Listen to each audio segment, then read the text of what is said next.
Good morning, YouTube. Now, I'm going to do two things. Talk about feeding and isopods. As you can see. So, I'll talk about feeding while I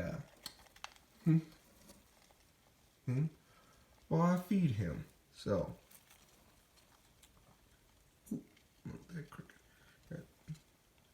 so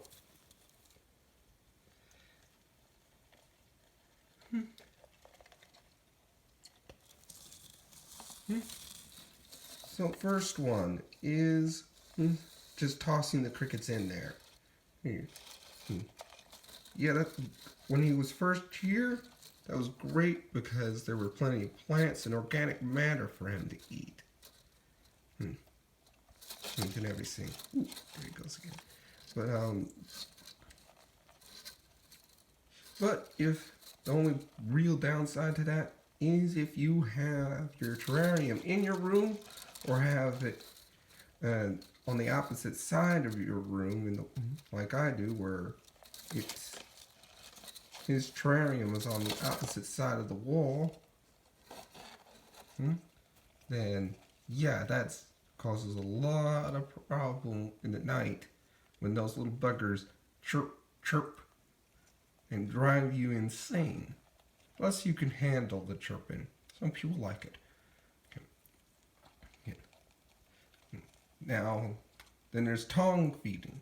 Now, here's a big thing I will say for tongue feeding. You're going to want to have you don't want to use tongs that are made out of stainless steel. If you do, you want them to have rubber tips. Oops. Or be made out of material like wood, where it's not going to harm him if he accidentally bites them. And he will accidentally bite them. He will get enthusiastic and chomp down on your tongue sometimes. Or because if you don't make sure to wipe off and clean those tongs, they will smell of cricket. And he will think it's a big, black, delicious cricket. Very bad. And if that's made out of stainless steel, because that could easily break his teeth or jaw. It could lead to infection either way. So you can do it, and I use it for like some of his prey that I want to make sure he definitely gets. But I don't do that as much because he doesn't care for tongue feeding too much. Now, hand feeding. You can do that, but I will give you the caveat. One, just like tongue feeding, he can accidentally bite you. Also, if your hand still smells of cricket and you try to handle him,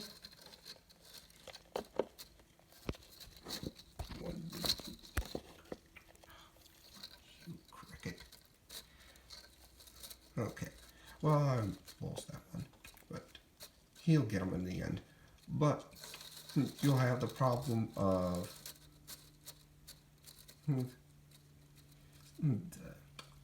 and sometimes, just like with me, if you have a lizard that doesn't care for tongue feeding, he'll probably not care too much for hand feeding.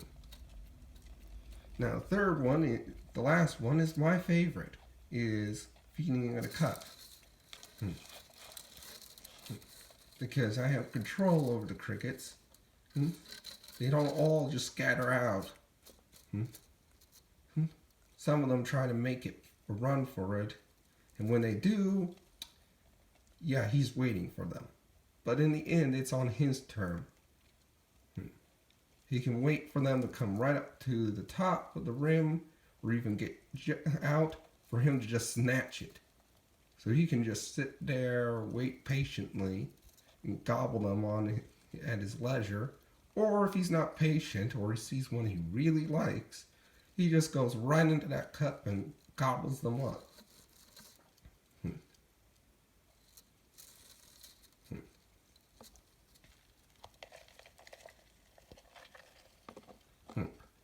But either way, you want to have a cup, a nice, good plastic cup that you're not going to use ever again for anything else other than for feeding. Because it's great for, you can shake up the crickets in there to coat them with vitamins or calcium powders. So you're going to want it anyway. I just like to shake them up, coat them with the supplement I want, and then use it to feed them as well. So, now that's, so, very good. Let's talk a bit about isopods a bit. Now, isopods are microfauna. They help break down organic matter in your enclosure here. That means anything that's rotting, they're going to want to eat it. That means plant matter, bits of leftovers of his meals that are decaying. That means even his poo-poo. Yes, even his poo-poo they will eat when it starts to decay. So isopods are very nice and good, and there's a wide variety of them. So, yet again, do your research. Now, what you need for isopods in a Ackie setup is you're going to, let me first make sure, well, he hasn't done, well, I'm going to just cut down right here till he's a little bit more ready. And show you a cork slab over on the other side. Okay. Now, all isopods have gills. They may be terrestrial, but they have gills. So, like land crabs, and some fish that can breathe air.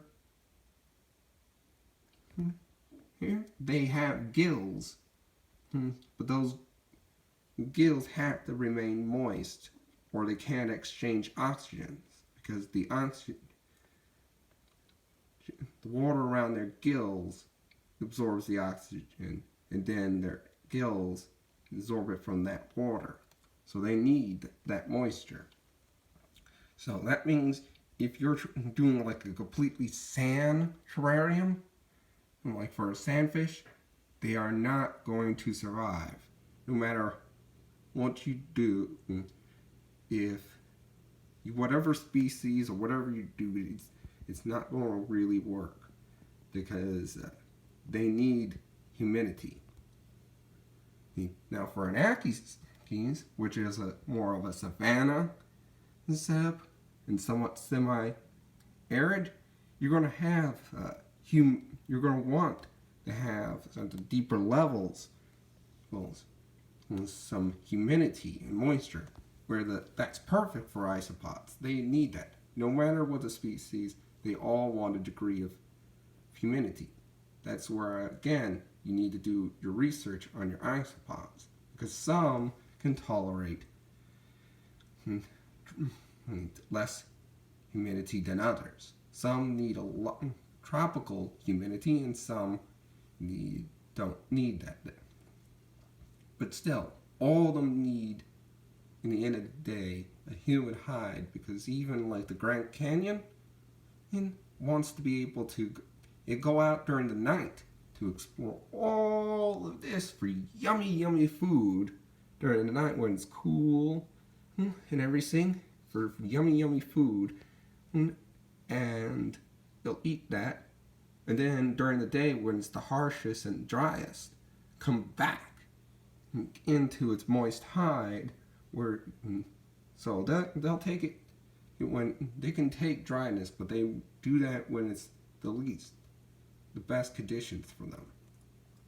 So, what does that ultimately mean? You need cork slats, and also another thing that will help your microfauna is cork bits.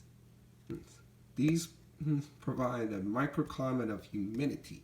Now I'm going to show you how much these guys are loving these.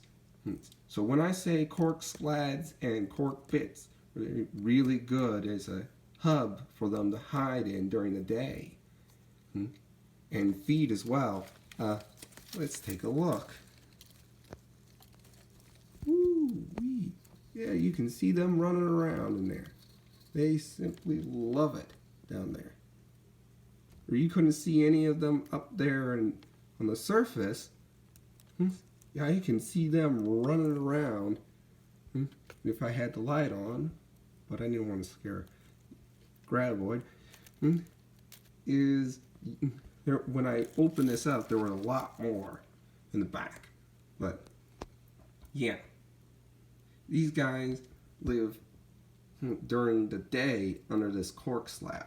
So you want to have a cork slab because it provides them that hide that has moisture. Now, before I allow this video to get on too long, let's say goodbye to our little buddy here, Graboid. Are you hungry still? Well, I'm going to see if he's still a little hungry. And once the rest of these crickets are, I'll toss them right back and get into their tub.